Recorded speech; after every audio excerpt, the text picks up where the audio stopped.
Welcome back to my channel fine maths classes. So ഇന്നത്തെ ക്ലാസ്സിൽ നമ്മൾ പഠിക്കാൻ പോകുന്നത് third chapter pair of linear equations in two വേരിയബിൾസിലെ എക്സസൈസ് 3.1 ക്വസ്റ്റ്യൻ നമ്പർ 3 ആണ് ഇന്നത്തെ ക്ലാസ്സിൽ നമ്മൾ ഡിസ്കസ് ചെയ്യാൻ പോകുന്നത്. ഓക്കെ, അപ്പോൾ എൻ്റെ ചാനൽ കാണുന്നവർ സബ്സ്ക്രൈബ് ചെയ്യാനും ലൈക്ക് ചെയ്യാനും കമൻറ്റ് ചെയ്യാനും മാക്സിമം ഷെയർ ചെയ്ത് സപ്പോർട്ട് ചെയ്യാനും മറന്നു പോകരുത്.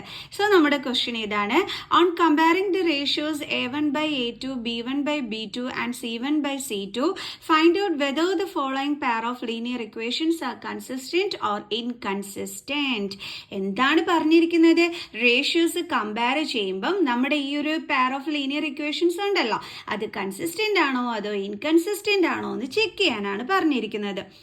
പ്രശ്നമാണല്ലോ, എൻ്റെ ഈ കൺസിസ്റ്റന്റ് എന്താണ് ഈ ഇൻകൺസിസ്റ്റന്റ്? പറഞ്ഞുതരാമല്ലോ. എന്താണ് കൺസിസ്റ്റന്റ് എന്നും എന്താണ് ഇൻകൺസിസ്റ്റന്റ് എന്നും? ഒന്നുമില്ല എൻ്റെ മക്കൾസേ. മിസ് ഇത് എഴുതി വെച്ചിട്ട് നിങ്ങളോട് പഠിക്കാൻ പറഞ്ഞില്ലായിരുന്നോ? ഈ സംഭവത്തിനകത്ത് തന്നെയുണ്ട് കാര്യം. എന്താണെന്ന് അറിയാവോ? സൊല്യൂഷൻസ് ഉള്ളതിനെയാണ് നമ്മൾ കൺസിസ്റ്റന്റ് എന്ന് വിളിക്കുന്നത്. അതായത് a1/a2 is not equal to b1/b2 എന്നോ a1/a2 equal to b1/b2 equal to c1/c2 എന്നോ വന്നു കഴിഞ്ഞാൽ നമുക്ക് പറയാം അവർ കൺസിസ്റ്റന്റ് ആണെന്ന്. അതെന്തുകൊണ്ടാണ്? കാരണം ഇവർക്ക് എന്തുണ്ട്? സൊല്യൂഷൻസ് ഉണ്ടല്ലേ. അപ്പൊ ഇത് രണ്ടും ആണെന്നുണ്ടെങ്കിൽ നമുക്ക് പറയാം എന്താണെന്ന്, നമ്മുടെ pair of linear equations consistent ആണെന്ന്. എന്നാൽ പാരലൽ ലൈൻസ് ആണ് വരുന്നതെങ്കിൽ നമുക്ക് എന്തെന്ന് പറയാം? ഇൻകൺസിസ്റ്റന്റ്. ആ സിസ്റ്റം ഓഫ് ഇക്വേഷൻ എന്ന് പറയുന്നത് എന്താണ്? a1/a2 equal to b1/b2 is not equal to c1/c2. ഇത് കിട്ടുകയാണെങ്കിലാണ് നമ്മൾ എന്ത് പറയേണ്ടത്? ഇൻകൺസിസ്റ്റന്റ് എന്ന്. എൻ്റെ മക്കൾസിന് മനസ്സിലായോ? അപ്പൊ ദേ അവിടെ ഇങ്ങനെയും കൂടി ഒന്ന് എഴുതിയിട്ടോ, പഠിക്കാൻ നേരത്ത് നിങ്ങൾക്ക് യൂസ്ഫുൾ ആകും. ഓക്കെ, അപ്പൊ ഇനി നമുക്ക് ചെയ്തു തുടങ്ങാം. സോ അപ്പൊ ഇതാണ് നമ്മുടെ ഫസ്റ്റ് ഇക്വേഷൻ, ഇതാണ് നമ്മുടെ സെക്കൻഡ് ഇക്വേഷൻ. സോ നമ്മൾ പഠിച്ചിരുന്നു a1ഉം b1ഉം c1ഉം ഒക്കെ എന്താണെന്നുള്ളത്. ഫസ്റ്റ് ഇക്വേഷനിലെ എക്സിന്റെ കോഫിഷ്യന്റ് ആണ് a1 3, b1 എന്ന് പറയുന്നത് ഫസ്റ്റ് ഇക്വേഷനിലെ വൈയുടെ കോഫിഷ്യന്റ്, c1 എന്ന് പറയുന്നത് കോൺസ്റ്റന്റ് ടേം. ഇനി a2 എന്ന് പറയുന്നത് സെക്കൻഡ് ഇക്വേഷനിലെ എക്സിന്റെ കോഫിഷ്യന്റ്, b2 എന്ന് പറയുന്നത് സെക്കൻഡ് ഇക്വേഷനിലെ വൈയുടെ കോഫിഷ്യന്റ്. എഴുതുമ്പോൾ ശ്രദ്ധിച്ചോണം, നെഗറ്റീവ് സൈൻ ഉൾപ്പെടെ വേണം എഴുതാനായിട്ട്. And c2 is equal to 7. Okay ആണോ? ഇനി നമുക്ക് a1/a2 ചെയ്ത് നോക്കാം. a1/a2 is equal to 3/2. Then b1/b2 is equal to 2/-3 അല്ലേ? ഇത് രണ്ട് ഈക്വൽ ആണോ എൻ്റെ മക്കൾസേ? അല്ലല്ലോ. നമ്മൾ ഈ നെഗറ്റീവ് സൈൻ്റെ മുകളിൽ കൊടുത്ത് ഇങ്ങനെ എടുത്ത് എഴുതിയാലേ ഇവർ തമ്മിൽ ഈക്വൽ ആണോ? അല്ല, ഇങ്ങനെയുള്ളത് നമ്മൾ പഠിച്ചിട്ടുണ്ട് അല്ലേ. അപ്പൊ ഇനി ഇവർ രണ്ടുപേരും ഈക്വൽ അല്ല എന്നുണ്ടെങ്കിൽ പിന്നെ നിങ്ങൾ c1/c2 ചെയ്ത് വെക്കേണ്ട ആവശ്യമില്ല കേട്ടോ. ഓക്കെ, അപ്പൊ a1/a2 is not equal to b1/b2. അപ്പൊ നമുക്ക് എന്ത് ലൈൻസ് ആണ് കിട്ടുന്നത്? ഇന്റർസെക്റ്റിംഗ് ലൈൻസ് ആണ്. സൊല്യൂഷൻ എന്താണ് വരുന്നത്? യൂണിക് സൊല്യൂഷൻ ആണ് അല്ലേ. ഓക്കെ, അപ്പൊ നമുക്ക് എന്തെന്ന് എഴുതാം? therefore these lines are consistent. കാരണം നമ്മൾ പഠിച്ചിട്ടുണ്ട് a1/a2 is not equal to b1/b2 വന്നാൽ ഇന്റർസെക്റ്റിംഗ് ലൈൻസ് ആണ്. എക്സാക്ട്ലി വൺ സൊല്യൂഷൻ ആണ്. അപ്പൊ സൊല്യൂഷൻ ഉള്ളതുകൊണ്ട് ആ ലൈനുകൾ എന്താണ്? കൺസിസ്റ്റന്റ് ആണ്. ഇനി നമുക്ക് നെക്സ്റ്റ് വൺ ചെയ്യാം. ഓക്കെ, അപ്പൊ സെക്കൻഡ് വൺ ഇതാണ് നമ്മുടെ ഫസ്റ്റ് ഇക്വേഷൻ, ഇതാണ് നമ്മുടെ സെക്കൻഡ് ഇക്വേഷൻ. സോ a1 എന്ന് പറയുമ്പോൾ 2, b1 എന്ന് പറയുമ്പോൾ വൈയുടെ കോഫിഷ്യൻ നെഗറ്റീവ് സൈൻ ഉണ്ടെങ്കിൽ അത് ഉൾപ്പെടെ വേണം നമ്മൾ എഴുതാൻ. ദെൻ c1 എന്ന് പറയുമ്പോൾ 8. ദെൻ a2 എന്ന് പറയുമ്പോൾ സെക്കൻഡ് ഇക്വേഷനിലെ എക്സിന്റെ coefficient 4. Then b2 is equal to വൈയുടെ കോഫിഷ്യന്റ് അതെന്താണ്? -6. c2 is equal to എന്താണ്? 9. ഇനി നമുക്ക് റേഷ്യോസ് കമ്പയർ ചെയ്യാം. a1/a2 is equal to 2/4. Cut ചെയ്യാൻ പറ്റുമല്ലോ. എൻ്റെ ഇട്ട് നമുക്ക് 1/2. ദെൻ അടുത്തത് b1/b2 is equal to b1 -3 ആണ്. b2 എന്താണ്? -6 ആണ്. എപ്പോഴും നമ്മൾ റെഡ്യൂസ് ടു ലോവസ്റ്റ് ഫോം ആക്കണം കേട്ടോ. അപ്പൊ 3 മൈനസും കട്ടായി പോവും. Then 3 1s are 3, 3 2s are 6. എൻ്റെ ഇട്ട് ആൻസർ 1/2. അടുത്തത് എന്താണ്? c1/c2. c1 എന്ന് പറയുന്നത് 8 ആണ്, c2 എന്ന് പറയുന്നത് 9 ആണ്. കട്ട് ചെയ്യാൻ പറ്റൂല. അപ്പൊ നമുക്ക് ഇത് രണ്ടും ഈക്വൽ എന്നാണല്ലേ കിട്ടിയിരുന്നത്. അപ്പൊ നമുക്ക് എങ്ങനെ എഴുതാം? a1/a2 is equal to b1/b2. ഇത് ഈക്വൽ അല്ലല്ലോ. അപ്പൊ is not equal to c1/c2. ഈ ഒരു ഇതിൽ നമ്മൾ എന്താ പഠിച്ചിട്ടുള്ളത്? പാരലൽ ലൈൻസും സൊല്യൂഷൻ ഇല്ല എന്നുമാണ്. സൊല്യൂഷൻ ഇല്ലെങ്കിൽ എന്താണ്?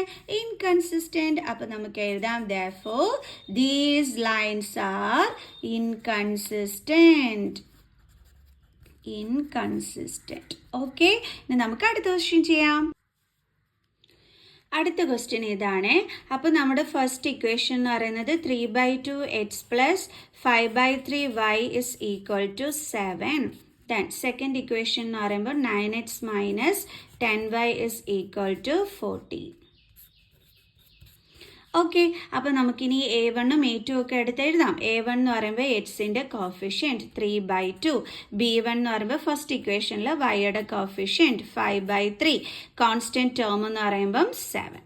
ഓക്കെ, അടുത്തത് A2 എന്ന് പറയുമ്പോൾ സെക്കൻഡ് ഇക്വേഷനിലെ കാര്യങ്ങളാണ് നോക്കേണ്ടത്. അപ്പോൾ എക്സിൻ്റെ കോഫിഷ്യൻറ്റ് 9, B2 എന്ന് പറയുമ്പോൾ വൈയുടെ കോഫിഷ്യൻറ്റ് -10, C2 എന്ന് പറയുമ്പോഴത്തേക്ക് 40. ഓക്കെ, ഇനി നമുക്ക് എഴുതാം A1/A2. ഫ്രാക്ഷൻ കിടക്കുന്നുണ്ട്, ആരും പേടിക്കേണ്ട.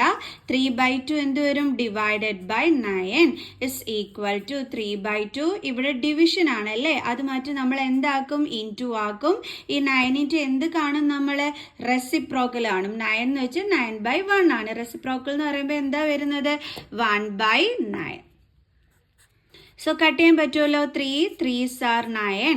സോ 1/2 3s are എത്രയാണ്? 6. അപ്പോൾ നമുക്ക് എന്താ ആൻസർ കിട്ടിയത്? 1/6. അടുത്തത് B1/B2 is equal to, B1 എന്താണ്? 5/3. നിങ്ങൾക്ക് വേണമെങ്കിൽ ഇതാ ഇങ്ങനെ ഇടാം കേട്ടോ, ഡിവിഷൻ സൈൻ. അടുത്തത് എന്താണ്? B2 -10 is equal to 5/3. Division sign മാറ്റി എന്താക്കാം? ഇൻറ്റു -10ന്റെ റെസിപ്രോക്കൽ എന്താ വരുന്നത്? -1/10. ഇതും ക്യാൻസൽ ചെയ്യാൻ പറ്റും.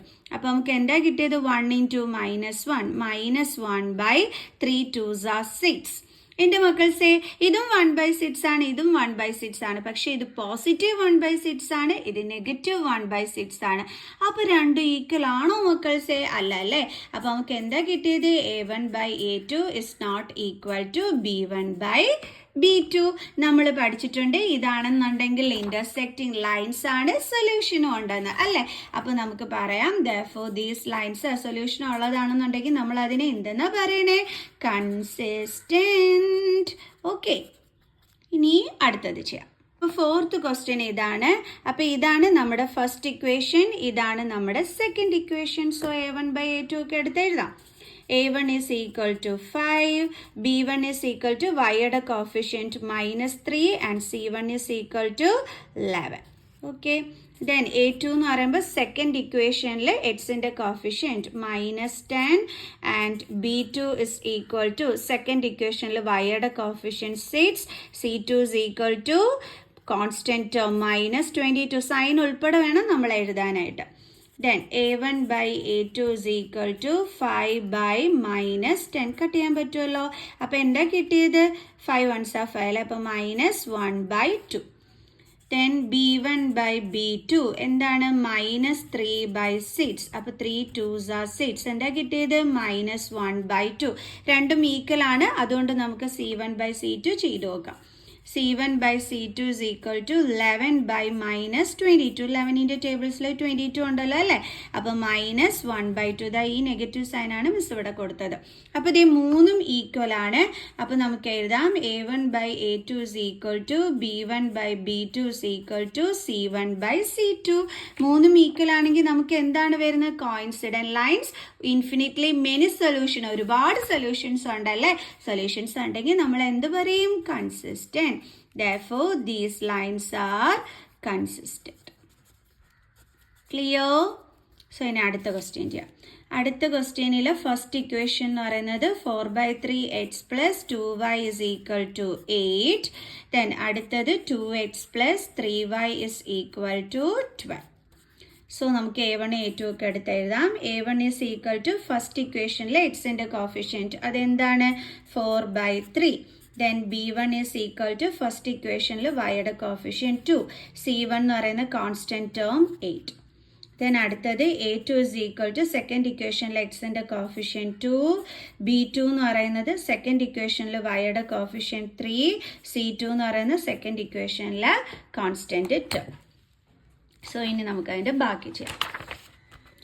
It is A1 by A2 is equal to A1 എന്താണ് 4/3 ഡിവൈഡഡ് ബൈ പിന്നെ എന്താ എഴുതേണ്ടുള്ളത് A2 അതെന്താണ് 2 is equal to നമ്മൾ എങ്ങനെയാണ് ചെയ്യേണ്ടുള്ളത് 4/3 ഡിവിഷൻ സൈൻ മാറ്റി എന്താക്കണം ഇൻറ്റു 2ൻ്റെ റെസിപ്രോക്കൽ എന്താണ് 1/2 ഇതും കട്ടായി പോകും. അപ്പോൾ 2 × 1 2 ഇവിടെ ഇനി എന്തേ ഉള്ളൂ ബാലൻസ് 3. അടുത്തത് B1 by B2. B1 എന്ന് പറയുന്നത് എന്തായിരുന്നു 2, B2 എന്ന് പറയുന്നത് എന്താണ് 3. അപ്പോൾ നമുക്ക് എന്താ കിട്ടിയത് 2/3. അപ്പോൾ ഇതേ നോക്കിക്കേ നമുക്ക് ഇത് രണ്ടും ഈക്വൽ ആയിട്ടാണല്ലേ വന്നിരിക്കുന്നത്. അപ്പോൾ നമുക്ക് C1 by C2 കൂടി ചെയ്തു നോക്കണം. ഇനി C1 എന്ന് പറഞ്ഞാൽ 8, C2 എന്ന് പറഞ്ഞാൽ 12. ഓക്കെ, അപ്പോൾ 4ൻ്റെ ടേബിൾസിലുണ്ടല്ലേ ഇത് രണ്ടും. 4 2s are 8, 4 3s are 12. അപ്പോൾ നമുക്ക് എന്താ കിട്ടിയത് 2/3. ഇതേ മൂന്നും ഈക്വൽ ആണ് വന്നത്. അപ്പോൾ നമുക്ക് എഴുതാം A1 by A2 is equal to B1 by B2 is equal to C1 by C2. മൂന്നും ഈക്വൽ ആണെങ്കിൽ കോയിൻസിഡൻറ്റ് ലൈൻസ് ആണ്. ഒത്തിരി സൊല്യൂഷൻ ഉണ്ടെന്ന് പഠിച്ചിട്ടുണ്ട്. അപ്പോൾ നമ്മുടെ ഈ ലൈൻസ് എന്ന് പറയുന്നത് എന്തായിരിക്കും കൺസിസ്റ്റൻറ്റ്. അപ്പോൾ സൊല്യൂഷൻ ഉള്ളത് കൺസിസ്റ്റൻറ്റ്, സൊല്യൂഷൻ ഇല്ലാത്തത് ഇൻകൺസിസ്റ്റൻറ്റ്. സോ നെക്സ്റ്റ് വീഡിയോ ആയിട്ട് കാണുന്നത് വരെ ബൈ.